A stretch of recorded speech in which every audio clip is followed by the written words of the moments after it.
దేవునికి స్తోత్రం కలుగును గాక. దైవజనులు రెవరెండ్ డాక్టర్ దారా యేసుదాస్ అయ్య గారికి, అమ్మగారికి వందనాలు. ఈ సమయంలో దేవుని వాక్యాన్ని చదువుకుందాం. పరిశుద్ధ గ్రంథం బైబిల్ తెస్సలోనియులకు రాసిన మొదటి పత్రిక 4వ అధ్యాయము 13వ వచనం నుండి చివరి దాకా చదువుతున్నాను.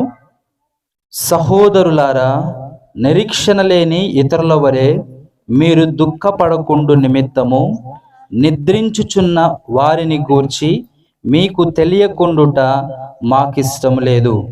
యేసు మృతి పొంది తిరిగి లేచెనని మనము నమ్మిన ఎడల అదే ప్రకారము యేసునందు నిద్రించిన వారిని దేవుడు ఆయనతో కూడా వెంట పెట్టుకొని వచ్చును. మేము ప్రభువు మాటను బట్టి మీతో చెప్పునదేమనగా, ప్రభు రాకడ వరకు సజీవులమై నిలిచియుండు మనము నిద్రించిన వారి కంటే ముందుగా ఆయన సన్నిధి చేరము. ఆర్భాటముతోనూ ప్రధాన దూత శబ్దముతోనూ దేవుని బూరతోనూ పరలోకము నుండి ప్రభు దిగి వచ్చును. క్రీస్తునందుండి మృతులైన వారు మొదట లేతురు. ఆ మీదట సజీవులమై నిలిచియుండు మనము వారితో కూడా ఏకముగా ప్రభువును ఎదుర్కొనుటకు ఆకాశ మండలమునకు మేఘముల మీద కొనిపోబడుదుము. కాగా మనము సదాకాలము ప్రభుతో కూడా ఉందుము. కాబట్టి మీరు ఈ మాటల చేత ఒకనికొకడు ఆదరించుకొనుడి. ఆమేన్. హల్లెలూయా.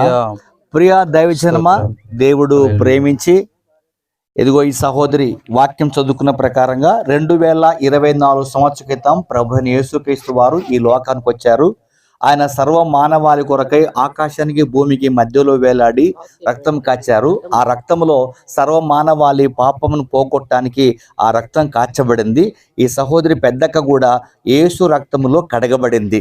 అనగా విశ్వాసముతో యేసు ప్రభుని హృదయంలో చేర్చుకుంది కాబట్టి ఆమె యేసు రక్తంతో కడగబడి ఆమె ఈరోజు యేసు ప్రభు మరణాన్ని నిద్ర అన్నాడు. ఇలా ఈమె నిద్రిస్తుందన్నమాట.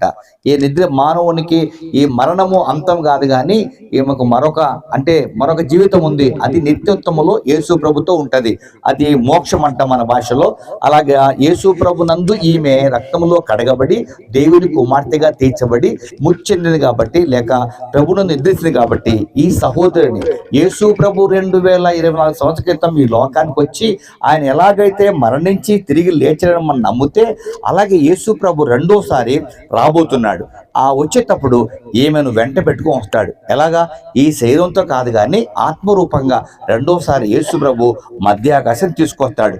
ఆ రోజు మనం కూడా యేసు రక్తములో కడగబడి యేసు కుమార్తెలుగా యేసు కుమారులుగా ఎవరు తీర్చబడతారో వారు ఏమని చూస్తాం.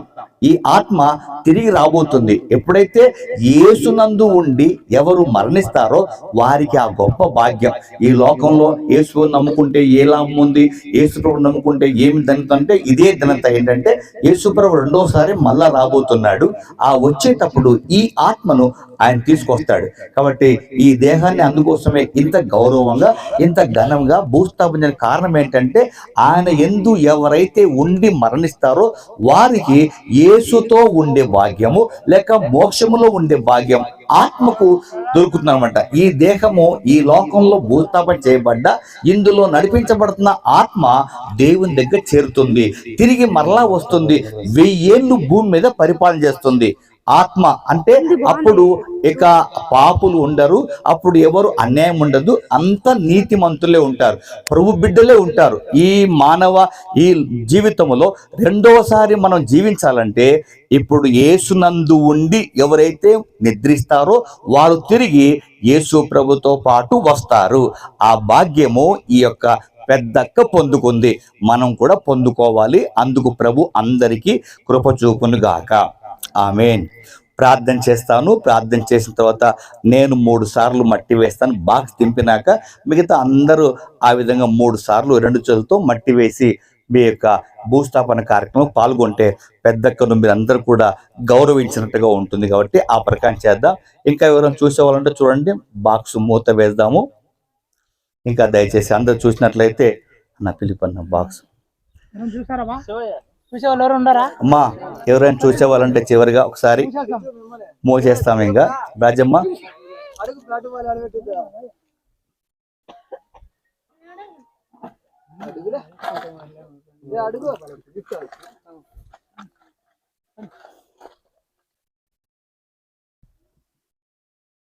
ఇప్పుడు పట్టుకొని జాగ్రత్తగా మేకులు కొట్టే సొత్తి ఉందనా ఏమన్నా లేకుండా ట్రై తీసుకోండి.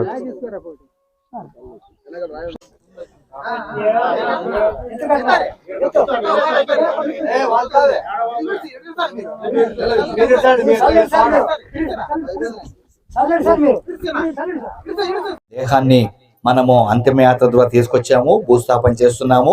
మళ్ళా యేసు ప్రభు వస్తాడు, వచ్చినప్పుడు ఈ దేహంలో ఉన్న ఆత్మను తీసుకొని వస్తాడు. కాబట్టి మనం కూడా ప్రభుని యేసునందు విశ్వాసం ఉంచి ఆయన సొంత రక్షకుడుగా అంగీకరించుకుంటే ఈ గొప్ప భాగ్యాన్ని పొందుకుంటాం. మానవులు ఎప్పుడైనా సరే ఈ లోకాన్ని విడవాలి. విడవక ముందే మనం అందరం కూడా ప్రభుని యేసుని సొంత రక్షకుడుగా అంగీకరించుకుంటే మన ఆత్మ దేవుని దగ్గర క్షేమంగా ఉంటుంది. ఆ విధంగా కృప చూపినట్లుగా మనం ప్రార్థన చేద్దాం. హల్లెలూయా హల్లెలూయా హల్లెలూయా హల్లెలూయా హల్లెలూయా. స్తోత్రం స్తోత్రం స్తోత్రం స్తోత్రం. మమ్మల్ని మిక్కిలిగా ప్రేమిస్తున్న మా పరలోకపు తండ్రి, నీ పరిశుద్ధ నామాన్ని స్తుతిస్తూ ఈ 2024 సంవత్సరంలో ప్రభావ మా ప్రియ సహోదరి మార్చి మాసంలోనైనా అయ్యా ఈ యొక్క తండ్రి 7వ తారీఖున ప్రభావ నీ పిలుపు అందుకొని నీ యందు నిద్రించింది అయ్యా. నిద్రించినటువంటి ఈ యొక్క దేహం ప్రభావ ఇంటి వద్ద నుంచి ప్రభావ ఈ సమాధి తోట వరకు తనైనా మేము అంతిమయాత్రగా తీసుకొచ్చాం ప్రభావ. ఇప్పుడు పెద్ద దేహాన్ని ప్రభావ మేము ప్రభావ తండ్రి భూస్థాపన చేస్తున్నాం ప్రభావ.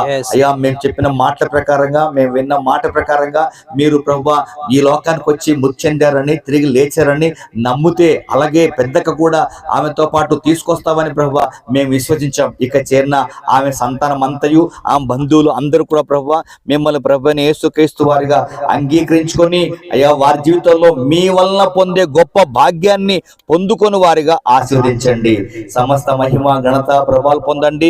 ఈ దేహాన్ని ప్రభా తండ్రి మట్టికి మన్నుగాను ప్రభా దుమ్ముకు దుమ్ముగాను ధూళికి ధూళిగాను యేసు నామములో సమర్పిస్తున్నాము తండ్రి. ఆమేన్. యేసు రక్తమే చేయం, సిలువ రక్తమే చేయం, ప్రవేశం సంపూర్ణ చేయము కలుగును గాక. హల్లెలూయా.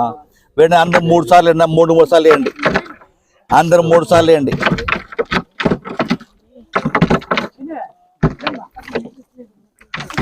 అమ్మ వద్దులేమ్మ, ఈ కూర్చుంటే వేసుకుని వేసేయండి, చేయండి.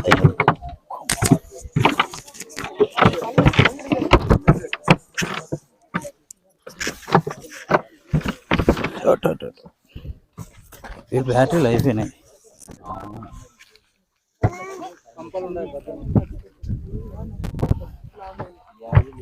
చిన్నద్దాం.